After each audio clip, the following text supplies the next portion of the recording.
Қамыстағы үй тарауы 5 бөлімнен тұрады.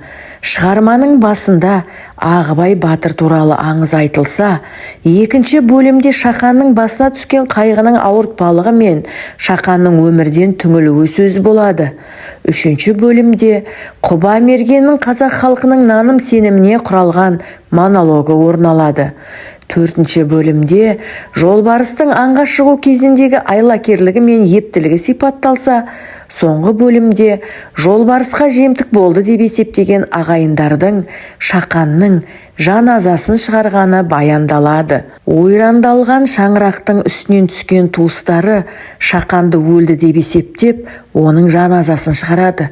Шақанның басына түскен қайғы түрлі қауесет күйінде ел арасына тарайды.